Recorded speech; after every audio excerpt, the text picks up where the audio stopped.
Arnav, you said there should be no difference between internal and external communication. What exactly did you mean? Yeah, first and foremost, I'm delighted to be on this podcast with you, Venu. It's so great to catch up.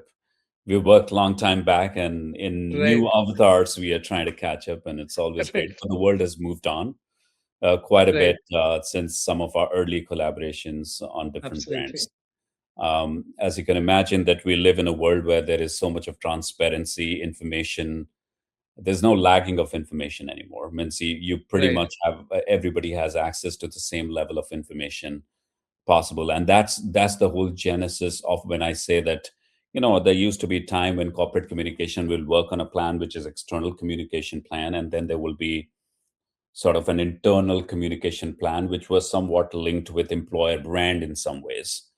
right, But now employees pretty much have access to the same set of information which is typically available to anyone outside the company. So they are pretty much judging the company and the perception of the company and the message and the credibility of the company with what the CEO and what the executive have said outside as well, not just on what's communicated within all hands. Yes, you have some level of extra information and context which is shared within the internal forums, but more or less, if they find there is any level of dissonance or any level of discrepancy between how the brand is communicating externally and how the brand is communicating internally, they are not going to trust it. And trust is one area where companies have to earn, executives have to work very hard on making sure that in an era where there is so much of trust deficit, misinformation, we are making sure that we are not just transparent, we are just not providing the right context, but we are actually communicating the same language internally and externally. great. You also said there should be no difference between, or it is not enough to tell a story well, you have to make the story good. So, did you mean there should be no difference in messaging? What exactly do you have in mind? Yeah, absolutely. And some of it I want to give credit to Marissa Mayer, who was our CEO when I was at Yahoo. She said the same thing. Like, people often try to do cosmetic surgery over Right, a company's brand, over company's product, and obviously we are responsible as marketers, as communicators, as brand managers, reputation managers. In some ways, we are responsible for making sure that we present the best possible persona and image of the company and the product in a way that people will find it relatable and also aspire to consume your products. That's our job. We would try to do that. But right, oftentimes you will find that, listen, can we say this in a better way? Or what's our message when we are launching this? Or what should be, our positioning when we are talking about a product? I think those are all very important conversations to be had, but our first and foremost, our best effort should go on creating our best product possible, best experience possible, and that is from where uh, the genesis of a very credible marketing and communication plan will emerge. Now, there could be a crisis situation in which sometime communication takes precedence over what the product, and even in those cases, when you would realize that what your real tangible actions are in the way you are managing the crisis becomes equally important. Otherwise, you often see that at lip service. You recently saw what happened with a very large airline in India, right, where right, communication was at the forefront, not so much on the action. So right, clearly it takes a lot of effort on making sure that, listen, we're just not trying to focus on messaging, but actually making the product better. And that is also very important for tech companies. That's very important for any company for that matter, where there's not an outsized um, effort on trying to make things look better, but actually make right, better. In fact, I want to give you one of my early agency days as an example. right, Um, one of my clients, one large, very premier banking industry leader worldwide. one of the the managing director of the bank said, "Listen, Arunav, this is great. These stories are fine, but can we not secure a larger story, a bigger story in one of the premier publication?" And I said, "Okay, sure. Next time we will ask them to print in larger fonts." So so instead of really focusing on what the message is, people were Yeah, more concerned about column and inches that really matter. So I think it brings us back to that listen, as a corporate communication professional, as a brand manager, even as an agency partner, sometimes it's incumbent on us to be the voice of our customer, to be the voice of our employees, to be the voice of our stakeholders, to be the voice of our policymakers, to go right, back to that room and enrich that dialogue within the company so that we can take a very holistic view about how our products and services will be shaped. We will obviously do our best in making sure we have the best possible launch, we have the greatest possible message, we have the best possible imagery, most striking, stunning campaigns. All of that will right. happen, but they must start from a very authentic brand experience. Great.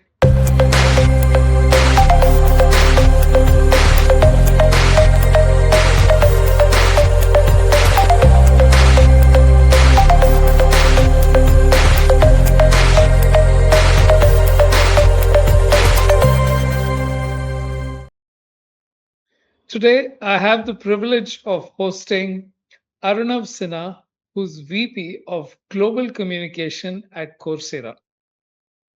We'll get into what it means to handle communication for an online university that's among the largest in the world. But Arunav has worked at several large companies, including Yahoo, Capgemini, and startups as well, Hinge, which was in the health space. So he has an overview of communicating the company angle, corporate communications in several fields. And I think that's where he brings a lot of his experience to bear. So today, I'm going to ask him start by asking him whether the career of uh, being a career in global corporate communications has it just grown tougher with time. Hey, So Venu, Arnav, first, what is your take? uh, Have things changed dramatically in the last 2.5 decades? absolutely, it has. But first, I'm delighted to be on your show, Venu. You're doing an incredible job. I've seen some of your podcast, some great guest and dialogues. To the point that you mentioned, has the job of corporate communication has changed? The question is, what job has not changed? Every job in the world Okay, has changed, and that is changing right, at a very rapid pace. Corporate communication, which has always been on the brink um, of one of the most stressful jobs in the industry. I believe it is the sixth most stressful job in America, after some of the ones like emergency care and firefighters. So it is clearly one of those jobs that is always under fire, that is always managing some level of crisis, and even when things are fine, you're always running against a deadline of right, launching few things and securing the best possible message and narrative of the company. But the world has changed a lot. Means there used to be a time when we started building our career, a large part of that was largely dependent on dailies, print media, and then came magazines, and obviously right, if you're able to land secure a feature in the magazine, and to a great right, extent, communication often operated in isolation, in its own sort of right, function, working closely with the management. It has become very cross-functional, highly cross-functional in this era. The other part is clearly the social media proliferation, as well as the sort of search, how search is impacting, how mobile devices consumption, how the news consumption itself has changed in many ways. dramatically. All of that is having a huge impact because it is just not news changing in terms of form factor. It is also the approach of reporters and how they are approaching companies, and the messaging, as well as their stories, has changed dramatically.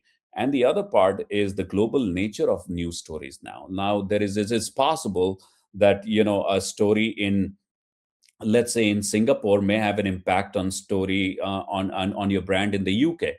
And Right. so it could be something that happened in the US. You may be asked a question when you're in Japan. So it is very much possible that the cross flow of information has created both opportunity as well as huge challenge.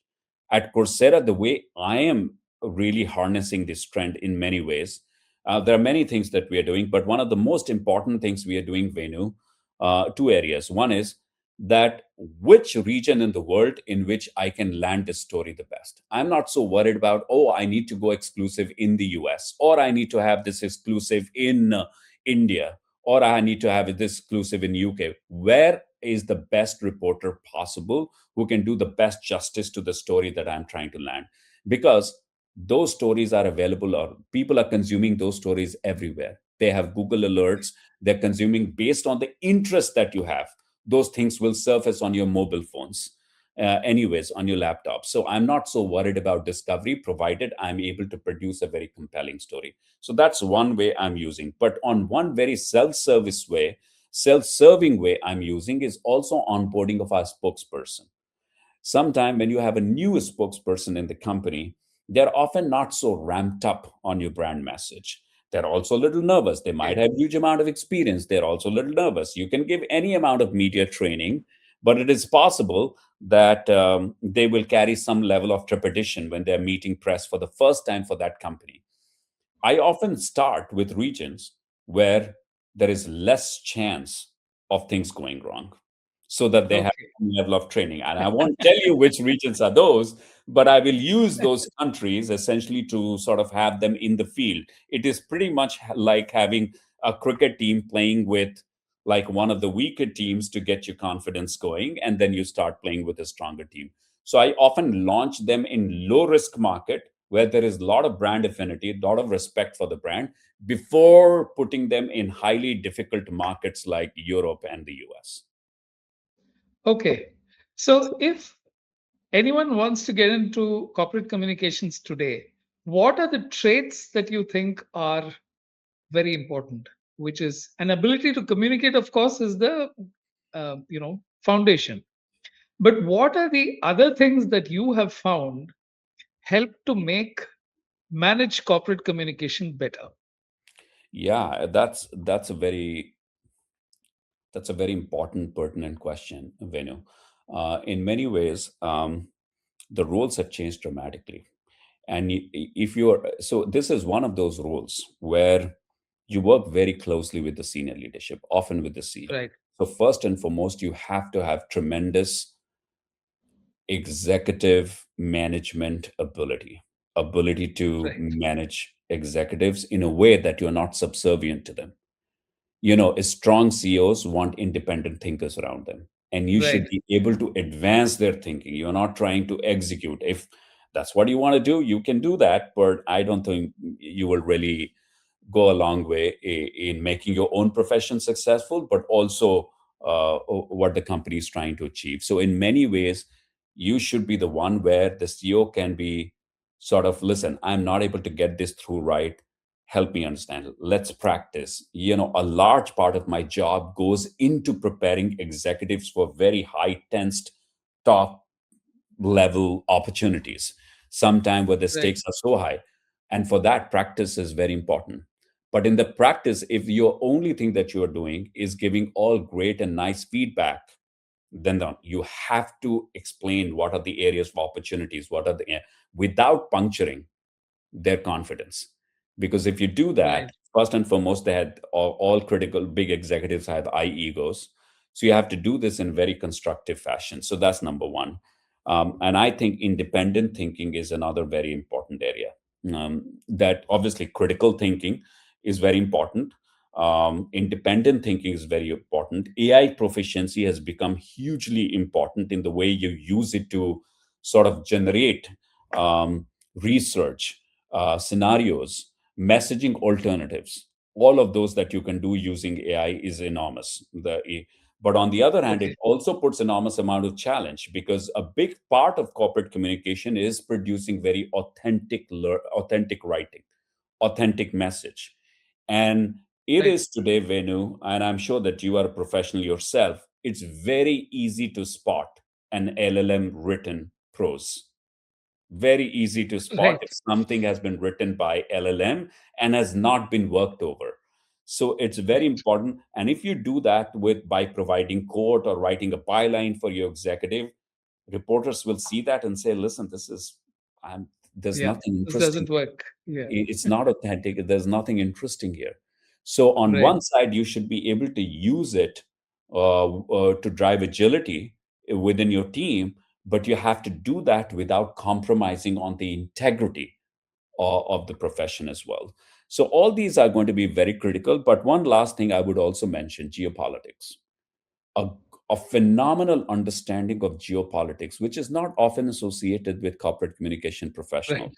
Tremendous understanding of history, Right. wars, economic cycles, geopolitics, um, business cycles, technology shifts, Right. all of that, the cycles of disruption, abundance, innovation, competition, all of that is going to be very critical because, in many ways, all those things impact your business today.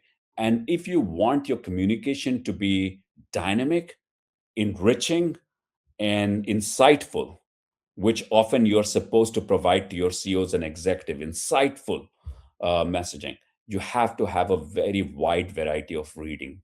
And Very true. unless you do that, you are going to Yeah. sound like just what they call, oh, it's written by a Priya professional. But what do entry level jobs invariably end up being? In the sense, when a person just gets into a department in corporate communication, what are they tasked with doing and how is their performance assessed? Yeah, when you come, one of the first things that you're often told, two things. First, create first drafts. Create first drafts of a press release or write a quote, give it to for Right. approval, review to your manager. So one of the first thing you do is to start learning the language of journalism, start learning the Right. language of how news cycles work. Also, what are the convention? Because most people won't understand what is talking on background, what is off the record, and okay, unless you declare something, everything is on the record. So these are all conventions people will have to learn. The other thing is that you'll also have to learn often your consumer is reporter. And so, what are the ways, what are the pressures under which they work? What are they looking for? How can you fit your message and quote in their stories? So, sort of that developing that intuition by working closely. So, one of the key things is obviously working on the first draft for your team, but also building some of your introductory relationship with reporters. I worked across many countries, Venu, and I still hold relationship with reporters that I have developed even 20 years back. Sujit at Times of India, for example. I still talk to Right. him. We talk, and likewise, I talk to a reporter in The Wired in the Right. US. I talk to a reporter in Singapore in Straight Times. Whoever I've met over the years, I will always develop. So one of the first things that you also need to just develop these initial relationship. And third, I would also say that reading extensively, not just about your company, but the space editorial. So, on one side, write, so you get the language of writing for companies and executives right. Second, build relationship with reporters, podcasters, and all of that today. And third is developing a wide lens, wide aperture on the world, because when people see that you're well read and you provide a perspective which is little tangential but relevant, they start respecting you. Absolutely. I'll just sum up whatever we've said so far. I'm speaking to Arunav Sinha, VP of Global Communications at Coursera, and he spoke about how it is extremely important for the communications officer to build a solid relationship with the executive, understand geopolitics, be interested in several subjects because a company never operates in isolation. It's always the sum total of all the forces that are exerted on the company while it tries to build a market. He spoke of his time in how The early bits are essentially about writing and reporting and finding about what your company is about. And then to develop those relationships worldwide and keep them alive. Because if you're in corporate communication, you first communicate. You have to build those points where you get to know of people who have their finger on the pulse of the market, of uh, politics, or various other things in order to get to wherever you want to. In the next segment, we'll be covering Arnav's own journey, where he started, and how he decided that corporate communication was what he wanted to do. So, Arnav, what were your early days on the job like when you were back in India? What are the kind of things that you started off with? What are the career options you considered? And how did you get to being where you are today? Yeah, so that's very interesting, Venu. If you know my background, I come from a place, in Patna, and largely the only thing that you do there is either you become an IAS officer, or you go to IITs, or you become a Right, doctor. The right, profession of advertising, communication, none of this was liberal arts was not something that was. Though the state has produced some of the most prolific writers and prolific right, poets, but it is not largely focused on liberal arts. And everyone around me, my father worked for Abbott, now owned by Pfizer, part of it. So he was a company man from day. He was surrounded by professionals and IS officers and doctors to a great extent. So I was under a lot of duress to pick up one of those fields. But I was very clear. I was very clear by the time I was in 11th grade that, listen, liberal arts is what I want to do. I love to write. I was a debater. I was a quizzer. And all of these areas that developed, I just had was innately fascinating instead of just pure STEM print. I have nothing against them. I have all my friends are in some of these fields and they've done extremely well. But it right, was definitely an odd choice for my dad and for my family. But I ended up pursuing it, and I did my bachelor in business studies. I was at Jamia, and then Jamia also has a great institution called MCRC, Mass Communication Research Center, one of the most premier. right, But I even before I was heading into that, I got a job, and my father was not keeping well, so I started working early on. I worked on the agency side. And very quickly within the agency, I worked on brands like Pizza Hut, KFC, American Express, what's a Somani Tile, Somani, yeah, what else?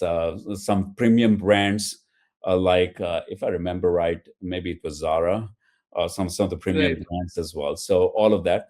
But I was very quickly hired by iSoft because iSoft was a KPMG company. It started out of KPMG, and iSoft was my account at that point in time. And the CEO one day said that, listen, we are looking for someone. If you know someone, let me know. I would love to have someone like you. 4 hours later, I called him. I want to apply for that job. And Ravan okay, Budu, I want to call him. He lives in Chennai now, and he splits his time between the US and he said, "Okay, you're right, most welcome." I quickly interviewed with 4 people, including the bosses in the UK. I was hired. Next day, I started building the corporate communication team within, and it was my first job. I learned so much, but I had such close proximity with all the executives that it was just an incredible time. So I worked in iSoft, and from there, my career journey took me to different places like Satyam and Capgemini. I was doing it Satyam during the crisis as well, but then I moved over to right. Capgemini after that, and then Yahoo. Oh, that would have been a real tough phase, right? It was, it was definitely very interesting when that phase was happening. But I was more or less sort of insulated by that, and I was anyway. I got an offer to move to Capgemini at that point in time, so I moved to Capgemini even before that crisis was resolved. So I worked for Capgemini, set up their entire marketing and communication shared services worldwide, scaled it from 6 people to 116 people worldwide, which basically was how Capgemini was building marketing and communication shared services to centralize a lot of its own production as well as campaign abilities into one center. So we had centers in Krakow in Poland, one in Mumbai, one in Calcutta. So So, that's would you have a schedule of stories that you worked on? What is the day to day kind of management that you had to handle? where, in which company. At Capgemini, at any one of these places, have Yeah, you worked out a Capgemini. system? Yeah, Capgemini is a lot about building capability that with which you can enable CMOs, chief marketing officers, chief communication officers of different countries. Capgemini is a massive company, and Right, all their countries in itself are massive businesses. So you had to open their they have their own marketing function, they have their own marketing campaigns. How do you work with all of them first? Win their trust to bring the work to centralize at one place and then offer a quality of service with which it was almost like an internal ad agency or an internal Salesforce function or an internal communication firm. So it worked a lot with technology across multiple functions, but my primary job was working with CMOs to bring that work here. But so it was a little bit of a different kind of job than what I had done in the past, which was like out and out corporate communication. Here, I used a lot of my corporate communication and marketing background, but to essentially use that domain expertise to speak the language that a lot of CMOs will speak in those places and earn their right, trust to bring the work back because a lot of CMOs were not really, they knew that tech work can be outsourced, but creative work can be moved offshore. Can a press release development be moved offshore? They were not 100% sure. And there was no AI producing these things at that point in time. So it was a lot of still sort of manual production of these things. So that happened. right. But again, I was back in Yahoo to doing exactly what I was doing, which is about landing the best stories possible, shaping our narrative in the marketplace. And then I got transferred from there to Singapore and later to the US. Yeah. In fact, that's an interesting. I want to compare your stint at three different places because I think Yahoo is one of those legacy, one of the earliest companies on the internet that kind of got disintermediated by Google coming in. Mhm. And then they were trying to figure out what, and it's not as if Yahoo is a small company even today. It's a huge company in terms of billions of dollars. But you had some very powerful CEOs. Marissa Mayer, like you spoke, she was very powerful at one particular point in time, looking to lead a turnaround. Then a place like Hinge, which is into healthcare. And then we'll come to Coursera because I want to spend some time on Coursera because you've essentially looked at reinventing education at the university level. That is, you're a university without buildings and all the other stuff, maybe apart from your corporate offices. But a whole lot of the education happens in an environment where you don't interact with the teacher face to face in most cases. What is it like in these three very different environments, and what were the challenges? I don't know if I should break up the question or whether I should come at it one at a time because these are three completely different communication challenges as far as I see. Yeah, and you hit the nail on its head. On Yahoo, in many ways, it was story of resurgence because I joined when Carol Bartz was the CEO, and I left when Marissa Mayer was the CEO. So I saw five Okay. CEOs during that time. And the story of Yahoo, while it is an incredible brand, Valley is filled with Yahoo executives. There is no company I go Right. to where somebody has not worked in Yahoo. So Right. alumni, the network is incredible.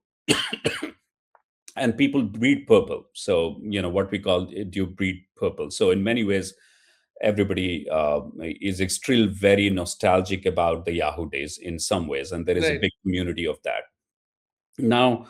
But the story of Yahoo is very similar to how disruption and change happens. Like you have an incumbent and you have another company. You're not operating at that pace that you need to be operating. You're not making the story better instead of sorry, you're not make the story better instead of telling the story better. Okay. So those are all examples that you see if you're not moving at the same Right. speed velocity. And Marissa Mayer, to her credit, did an incredible job of transforming the company to a mobile first world because Yahoo was already late when it came to mobile at that point in time. So by the time the platform shift has already happened. Search was already a very big thing, and Yahoo was a little bit of a late. And once the traffic moves, it's very hard to regain that. Right. So it was definitely a huge re-emergence of Yahoo, and it did that very successfully under Marissa Mayer. We had 600 million active users on mobile alone. There was a massive shift. We won Apple Design Awards for Yahoo Weather. All of that happened. But there was also this corporate hangover of Alibaba. And this is one of the things I learned at Yahoo, that listen, when y- no matter how hard you try, two columns of that story will still be dedicated to what's happening with Alibaba. You Right. will land the most positive story, and then everything will come back to that, no matter where in Journal or in Times or in TechCrunch, wherever you land the story. So it's kind of very hard to undo when you have a massive corporate hangover Right. on your product story, because these things don't work in isolation, which is another thing when we think about, oh, why don't you focus on product? Reporter's job is to offer a very holistic view about a company. So even if you're talking about a product launch, they will end up referring to what's happening with the company most broadly at the board level. So it was a very interesting learning for me. While I was responsible for product and tech communication worldwide, I definitely learned a lot that, uh, and you have to just develop a thick skin and go on, tell your story, and not wait that the story will be perfect. And you just move on. Don't lose your sleep over it. You try again next day and tell your story in the best possible fashion. Now at Hinge Health, it was not Hinge, it was Hinge Health. I was there for a short time, 14 months. I was already at Yahoo for, Coursera for 5.5 years, and company had gone public. And I said, okay, um, should I have never been in healthcare, and three areas in which I always wanted to work throughout my life. One was um, education, healthcare, and banking. Banking is where fintech is, how the money Right. moves in some ways. And US healthcare is extremely complicated, as you can imagine. It's one of the most complex. Huge opportunity for innovation, huge innovation for digitization, AI, and all of that. So I worked there for about 14 months. But then my current CEO at Coursera, he had a deal that, listen, if your replacement doesn't work out, you have to come back. and Okay. and I was also having a nostalgic feeling about coming. So while it worked really well, but Hinge Health was largely a US role, a very US censored role, because most healthcare companies in the US are predominantly focused on US. Whereas I really enjoyed the global remit of my function, and education is something that I really enjoyed, because coming from the part of the world like India, I really see that what education can do in terms of unleashing the potential of people, as well as removing the barriers and creating economic parity and opportunity for people. So I really got enamored back to Coursera, and since then I've been here. So, and here the story is a lot about understanding the nature of the problem, how enormous this problem is. And this problem is, disruption is making it worse, because the Okay. rate at which the disruption happens is the rate at which humans will have to learn.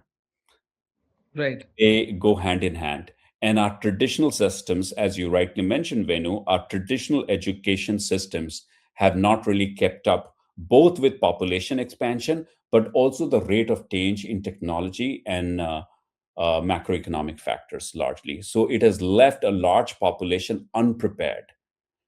And that is why we work not just with leading universities. We are not creating credentials ourselves. We are not really creating content. This is the content of the top institutions in the world, but also top companies. We also work with Google and Amazon, um, uh, and many companies in India, for example, as well. They produce and put their content. Microsoft, all of them put their content on our platform. Anthropic, we have partnership with OpenAI. All of these, they put content on our platform as well, essentially to teach people the skills that they need. So this combination of both university, which is sort of academic, conceptual, with very industry oriented content, which is coming from some of the top companies in the world, create a very thriving learning ecosystem for people with a very low barrier to access. Okay. Is Why do you think the existing universities never saw the potential? Is it always that when you're in a business and your entire structure, your employment structure, and the way you think tends to sort of stay in the lane. For example, Kodak introduced the digital, camera, but never really, because it thought it would cannibalize the business. Mhm. So you have tied up, uh, with several universities and shown them that it is possible to look at this in a different way. Whereas the universities themselves never actually actively tried, or is it that they simply didn't have the expertise or they didn't have the know-how? Yeah, it's somewhat your innovator's dilemma. You're captive to your own success, and I believe a Harvard president said that the world is changing very rapidly and we will have to change very quickly. Otherwise, our own success is going to be the biggest liability of this institution. And he said that in Right. 1800s. Okay. That's the most interesting part. He said that in 1800s, not in 19, not in 2000. It's 1800s. So oftentimes the legacy, the reputation, how you have done things successfully, often you become hostage to that. Having said that, universities are really good at creating knowledge and Right. disseminating knowledge, creating knowledge, teaching knowledge, disseminating knowledge. Uh, but they may not be very good in embracing the same technology that is often they teach, Yeah. because, it Yeah. requires a little bit of a difference. So, but there are many leading universities now which have invested huge amount of infrastructure on building digital capabilities. Many of them have separate innovation centers, which are essentially driving. It used to be sort of an off campus experimentation. That's not the case. It is mainstream for many universities now. Many universities are consciously investing in a digital first capability. They're training their faculty. They have teams dedicated to pedagogical innovations in the context of digital delivery. They're doing a lot of research on engagement, driving motivation, because if you're not in a class, you're essentially learning on your own, and that brings its own set of challenges. Yeah. So how do you do that? And then obviously partnership with companies like Coursera is enormously helpful to those, because every university in the world cannot invest at the same levels which some of the richest institutions can in the world. Fortunately, the good part is that today a big part of Indian university which are on platform, for example, BITS Pilani is on our platform. A large part of their audience, large part of their degree enrollments is coming from Okay. outside of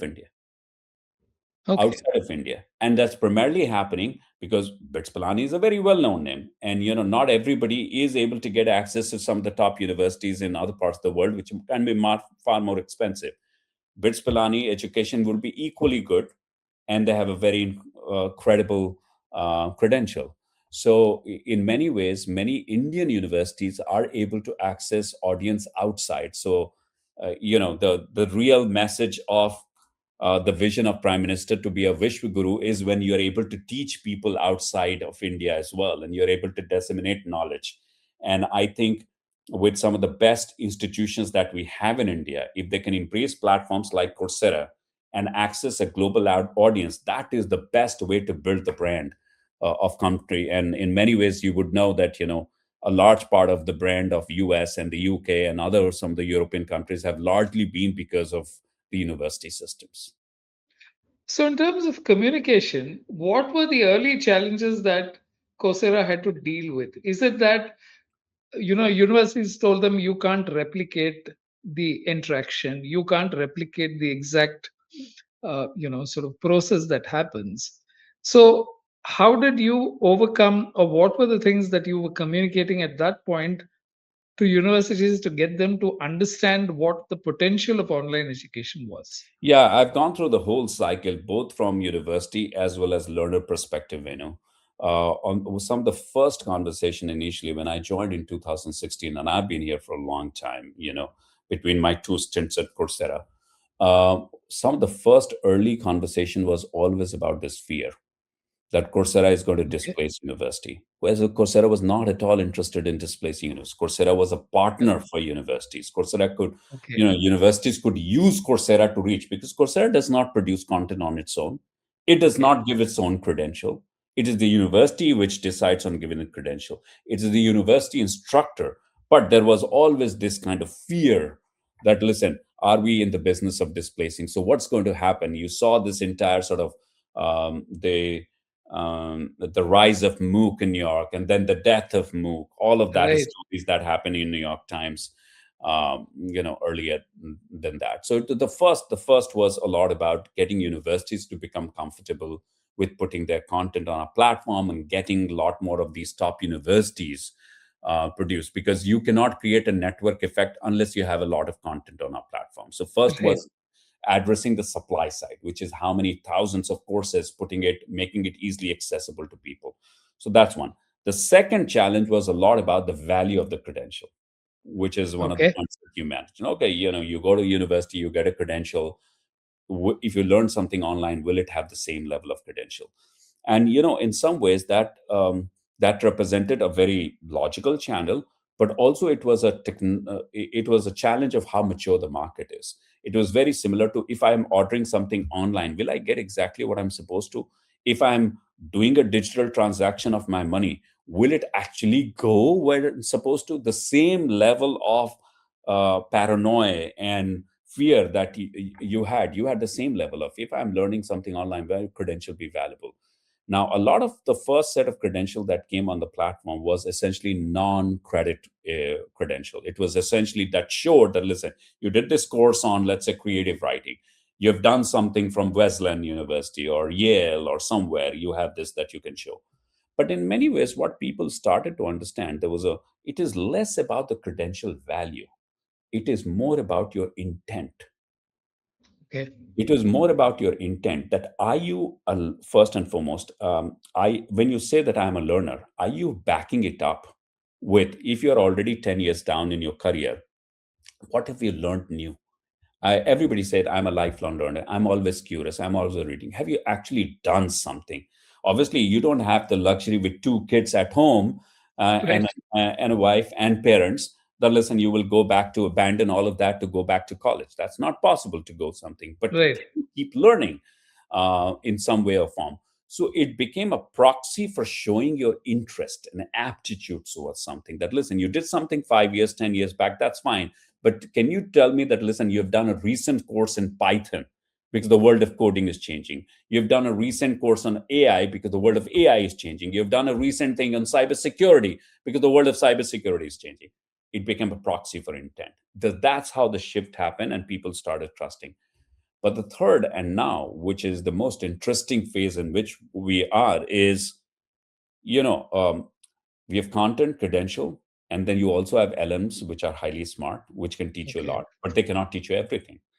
So, you will always see that, oh, people could go to YouTube to learn something about that. But, you will never get the branded, expert oriented content that you will typically get from Coursera. So I think we are also living in a space where it's easy to get some skills oriented. How to create a pivot table in Excel. You can get that from an LLM, but you can actually create a full sort of an Excel sheet on your own and have the capability to demonstrate it? Possibly not. So, learning those skills, and in the age of AI, and then demonstrating that with credibility and verification. So, a big part of our platform innovation now, Venu, is a lot about not just credential, but you're actually able to demonstrate and what you claim to have in terms of skill. That is what we call the unit of skills. That is, skill will become the unit of record instead of credential, and that is where the world is moving. Okay. Great. I'm speaking to Arnav Sinha, and in the last segment, he spoke about what his own career journey has been like, from working with agencies in India to working with Yahoo, and at a pretty critical phase of the company when it was being disintermediated by Google and trying to find its own feet. He also spent time at Hinge, which is into health. But the longest stint and the place where he spent the most time is at Coursera. And Coursera is a very interesting company that dominates online education. And like Arnav said, the earlier thing was to ensure that those relationships with the universities fructified, because universities thought that Coursera was competition, but Coursera was providing the technical platform to ensure that a whole lot of the courses could then move online. And people themselves were moving out of these 4 years and 5 years and commitment. And mid career commitments for large points in time is difficult for people to do. So Arnav just spoke about how in three different places he focused on the different things that needed to be communicated. And going back to where he started, it's very important for you to stay on top of things and understand, read, stay connected with a whole lot of stakeholders in the business, on the media side, on the communication side, and to ensure that you understand exactly where this is going. Um, so if you've liked what you've listened to so far, please share, subscribe, and tell more people about this, because the idea of this career show is to ensure that more people get to understand what they can pursue. In the final segment, I'll be speaking to Arnav about how he sees uh, global corporate communications in a very saturated world. You had gatekeepers, but it also meant that what you were consuming on a daily basis was far less. Today it's hard to even surface your message. So what are the challenges and what are the opportunities that he sees in future? So you've seen the explosion of content, and I think you made some very wonderful points where you said earlier thing used to be that in 2000 media was actually quite lenient on tech companies. They praise them, and now it's become a kind of both ways.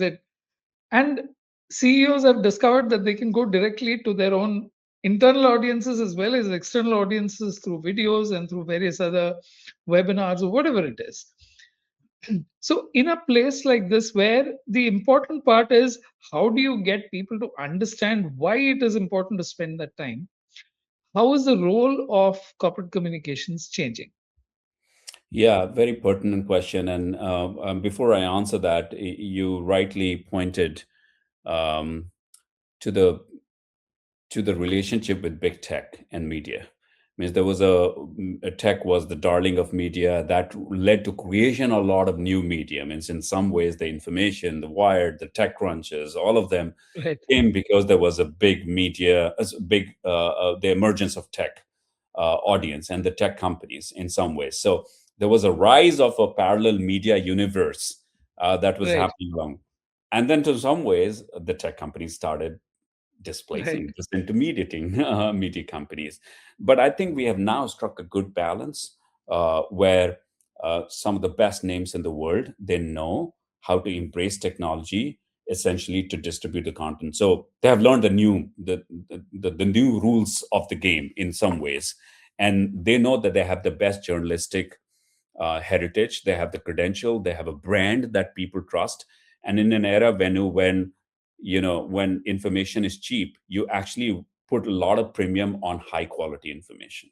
When you yeah, know everybody can produce something or other, you may consume that for entertainment, but you'll not necessarily make life decisions, which stocks to invest on, which companies to go to, which company to go and work for, who is a great executive. You will not necessarily rely on social media right, generated content. Essentially, you will rely on thorough, well researched articles to make those judgment about important things in life.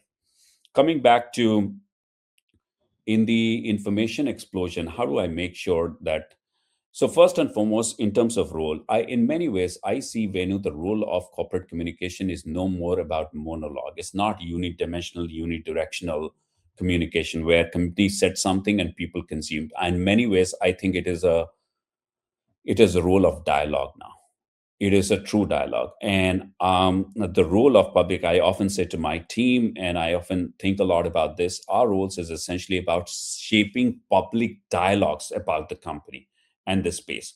And how can I use the company's voice, the executive voice, to shape important conversations uh, in my space, in the world? What are those things? Which is the In our case, it is about access to opportunity, future of education, future of skills, um, economic parity, gender disparity, all of that. So, future of sort of how do I shape public conversation about the future of education, skills, opportunity is at the heart of my. And these dialogues cannot be had only in unidimensional way. On many ways, you have to bring those back in, incorporate that in your narrative as well. So it's a two-way dialogue. That is why often, like, press interviews are great, but equally important is how do you go and speak at important forums, industry events. How do you have these important dialogues where your audience is there and there is a thriving conversation happening, sometimes competing conversation, different dimensions. Also, having conversations with new media, which often has very sort of no bar conversation, no hold bar conversation, which is, things like podcast with very known people as well. So the entire landscape is changing. In many ways, what you and I currently is having is dialogue. It's not an interview. You're presenting, you're probing something, you're challenging me, and so the world is moving into that. It's not a traditional paradigm that we used to do media in some ways. The Now it puts two couple of very important things, Venu. One is that you have to have really truly insightful and novel ways or ideas and novel ways of Okay. communicating. The same commodity messaging is not going to work. Number one, you also have to be very thoughtful on what your space is, and and really move away from what we used to call rent a coat, where I have an opinion on everything. No, you have to really choose your space. You have to really think through that. Listen, have I earned the right to speak on this topic? And if I have earned the right to speak on topic, I will speak about it very meaningfully. Okay. Right. Number two is that a lot of dialogue, comms is not marketing promotion, where, it is often very brand led, promotion led, that your entire objective is about sales. Whereas comms is a lot about reputation. So making sure that you're not just talking about the brand, but the space at large. People are there to gain some insight from you. So making the conversations really valuable. That's going to be very important. And one very underappreciated asset that companies have, and which companies have started put, we have definitely invested a lot in this area, is using our own platform data and insights to shape public conversations about the skills and Absolutely. education. Yeah. You know, what people are learning, which country, what's the gender gap, what's the economic background of people, has there been impact on those people in terms of earning potential, job finding, promotions, etc. What's the impact of micro credential in education system? All of these insights have been so. That is why World Economic Forum uses our data as part of the Jobs of the Future report. World Bank uses our data. IFC uses our data. Is essentially because our data can be an incredible gold mine. That's why our global skill support, Right. micro credential support, all these are very powerful in shaping this conversation. Right. So using that as well as a very powerful foundation is something I think every corporate communication professional should look at. And from what you told me, Arnav, it's also very clear that while we talk of penetration and need to reach a large audience, reaching a relevant audience has now become the goal, because very often, even if you're offering 10,000 or whatever the number of courses, between those, you know exactly what is the high end potential for people to take that course. In which case, that becomes very, very targeted communication in that particular industry or that particular sector. So, for example, if it's AI, then you would only look at people who already have a certain amount of, experience, and they're looking to either upskill or they're trying to get into something that will enhance their professional portfolio. So it becomes, in that sense, it's both a difficult as well as an easier thing to do, because the thing used to be that mass media was spray and pray. You sort of did everything that you and hope that it'll land. If Hindu says I have 500,000 readers every day, out of that my actual readers would be very small, the ones I'm trying to reach. Whereas, like you said, What the universities didn't have, what the old media didn't have, was this deep understanding of how the platform is actually being used, which I think is a superpower. So once you are able to channel that and understand what exactly people want to come. And the other great part is I think you can introduce courses without having to spend too much of effort. Whereas if a college, the old ways, they still have to get a curriculum approved by the board. They have to get a whole lot of other things done. Whereas, at least that's my understanding. An online university can do that much quicker because it's responding to a market. And do you think that that is how you see education evolve, that there'll be a certain foundation which is required, because you need to still get the social skills and the collaborative skills and your ability to absorb, which the old methods of education still seem to do better because it's a classroom environment. But as you move further ahead, that's the role for universities which are essentially functioning in an online space, and where it could be a short duration where I want to upskill myself. Is this a reading, or do you think it's off the mark? No, I think holistic skill development is absolutely going to be critical, especially at a time when a large part of coding will happen by machines. A large part of your creative development will happen by machines. A lot of these jobs can be automated. So, what essentially you will Right, do is essentially things that cannot be replaced, which is brainstorming, collaboration, challenging each other on creative thinking, pushing the boundaries, taking an opposite view, contrarian view, enriching conversation. So a lot of those things will be equally important. Critical thinking, independent thinking, human in the loop has become a very important part of any job. right, That even things are getting produced by machine. Ultimately, you are the one who is going to be signing off on things that right, are going out. So those are absolutely important.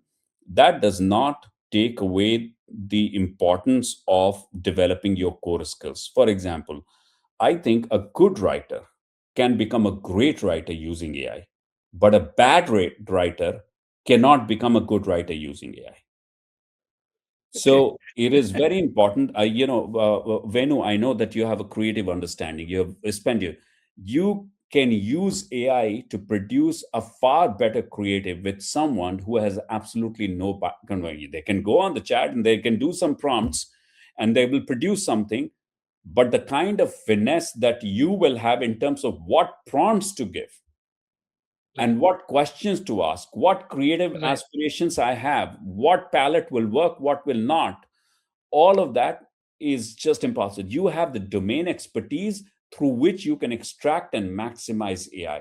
So I think what somebody really said that, people who will really be displayed is managers with AI will replace managers who don't know how to use AI. It is not so much about, people will get displaced. No, people will get displaced if they do not know how to use AI. So I really think it is a lot about your domain expertise is still matter a lot.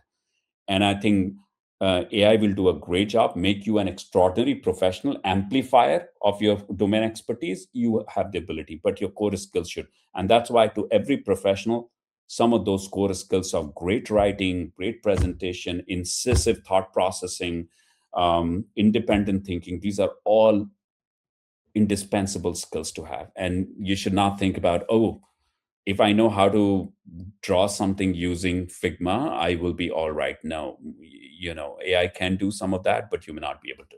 To your previous question about Venu, about your media targeting, I want to spend 30 seconds on that because that's really important. Yeah, that's sure, an important distinction between comms and marketing. In advertising, you can do very hyper personalization and reach exactly right, the kind of people. I think to my in my experience of more than 20 years, it's been a little bit of a self-defeating purpose if I am trying to micro target, because it is almost like expecting birds to swim and fish to fly. You okay, should use the tools that you are best at. Like, for example, comms is best for reputation. Comms is not best for driving sales and traffic. Comms is best for providing the air cover, whereas performance marketing is incredibly good at driving the point of sales, the conversion. So I think it's hard to okay, do that. So it's very important that you keep that in mind. Now, use your own site, for example, make your own blog site really thriving, that the audience starts following you directly and consumes. Today, I'm sure Google News has a massive following. Google own site, blog site has a massive following. Apple's own site has a massive following as well. So you can do a lot of that from an earned media perspective, but trying to do high level of precision targeting through press has not been so successful in my It's not opinion. going to work. Okay, great. I think that's wonderfully stated. So, in conclusion, Arnav, what exactly do you think corporate communication managers who are trying to get into the field today, what are the traits they need to have? What should they cultivate? And what are the kind of qualifications that will stand them in good stead to make entries into large companies or start it off and then work their way up? Yeah, people who have innate ability of building a story arc. You can come from any background. You can be great engineers, and you can still, if this is something, we have all already seen people who have been in management, who have been engineers, have ended up writing great booksellers, stories, and Okay, novelists as well. So it is very much possible. But somebody, if you have a background in humanities, this definitely helps because I think it expands your worldview. But we are also living in a world where technology is shaping our lives so much that you should have an innate interesting. So you should be a big fan of Carl Sagan for sure. You should be able to read Yuval Harari and Sapient at the same time. So yeah, all of those would be very important. In terms of what you said is the what the future would look like for corporate yeah, communication. what are the kind of things that in future they would be? Yeah, first and foremost, I think this is one field which is one of the enduring field. And I'll tell Yeah, you a few reasons for that. It is, people can think, oh, I can produce press release using, Chat GPT. Yes, some low level, junior level work will be displaced. First and foremost, corporate communication teams are largely small teams. They're not very big teams. So, right, I'll give you a very practical reason. Finance is not looking at, like, I'm not going to, I don't have like 600 people sitting in some contact center or, and this many people in marketing or that many people in sales. These right. are like 10 people, 15 people, 20 people in the team. I'm not going to extract so much. A lot of these people also have tremendous relationship with executives. Okay. Okay, And these executives rely on them in ways that is impossible to have that with any other. So, in some ways, their domain expertise and the ability that, and the relationship they have built with their partners within the company. For a chief communication officer, it is directly with the CEO as well. So it's going to be, and a lot of this is about a lot of personal dynamics as well. You should have the ability to work with. If you really want to rise, you should be able to work with mercurial CEOs as well. That's number two. And number three, I also think that in the age of volatility and the age where getting attention with the right story is going to be difficult, I think the role of a storyteller is going to be all the more imperative. marvelous. I'm sorry we'll have to leave it there, but thanks a ton again. It's been an honor and a privilege having you on the show, Arnav. And here's wishing you the very best in future. And like I said, just if you could hold on until we finish the uploading the recording, and I'll come back to you once I make the closing remarks. Absolutely. Okay. I've been speaking to Arnav Sinha, and he gave a wonderful overview of what it means to handle communication for a global brand.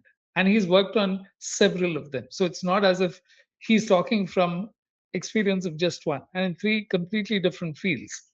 So if you have the ability to write, the ability to empathize, the ability to understand geopolitics, and put in the effort, this is a career worth considering.